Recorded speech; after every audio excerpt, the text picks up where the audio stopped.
adalah bagian-bagian tentang faktor-faktor yang mempengaruhi perkembangan emosi pada remaja. Yang pertama ada perubahan jasmani atau fisik, yang kedua ada keadaan anak, dan yang ketiga ada lingkungan keluarga, dan yang keempat ada perubahan dalam hubungan dengan teman-temannya, dan yang kelima itu ada perubahan dalam hubungan dengan sekolah, dan yang keenam itu ada perubahan atau penyesuaian dengan lingkungan barunya, dan yang akan dijelaskan melalui slide berikutnya. Cekidot. Suka, minder, liar, dia yang tinggi. Faktor-faktor yang mempengaruhi perkembangan emosi pada remaja. Yang kelima yaitu tentang perubahan dalam hubungannya dengan sekolah. Maksudnya yaitu dengan usia yang menginjak remaja, mungkin mereka mulai menyadari betapa pentingnya pendidikan untuk di masa yang akan mendatang.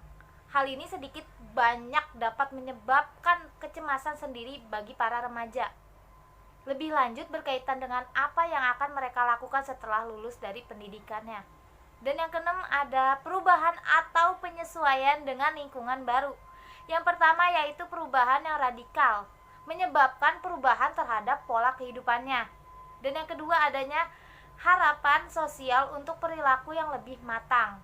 Dan yang ketiga ada aspirasi yang tidak realistis. Tinggi kaki, jenjang.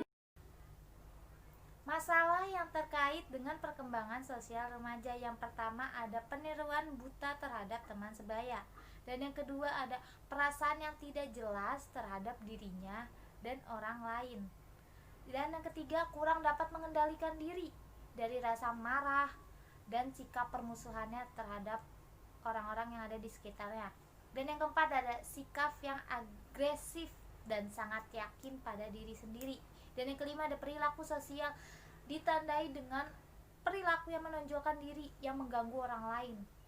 Yang pertama yaitu senang memerintah, tidak dapat bekerja sama dan kurang bijaksana. Dan yang keenam ada sifat-sifat kepribadian yang mengganggu orang lain seperti mementingkan diri sendiri, keras kepala, gelisah dan mudah marah. Badan langsing, gak kayak aku yang kecil kakinya pendek. Orang tua sebagai manajer remaja, maksudnya ibu yang berada lebih banyak waktunya untuk anak pasti lebih memiliki peran yang besar, memainkan peran sebagai manajer dalam pengasuhan remaja.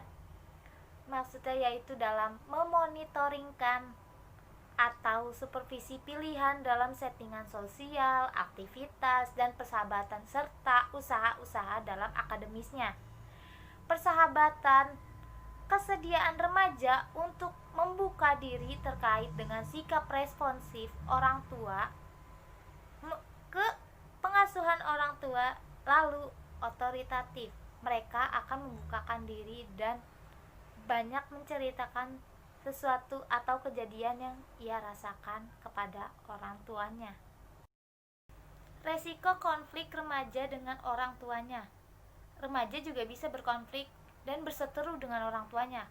Nah, konflik orang tua dan remaja bisa berkepanjangan membawa resiko. Antara lain, yang pertama, minggat. Dia pasti akan minggat karena dia sudah kesal dan sudah muak dengan keadaannya. Dan yang kedua ada kenakalan remaja. Itu sudah pasti yang akan dilakukan remaja ketika dia berkonflik dengan orang tuanya. Dan yang ketiga ada drop out. Dan yang keempat ada kehamilan dan pernikahan dini.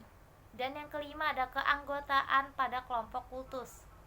Dan yang keenam ada penyalahgunaan obat terlarang.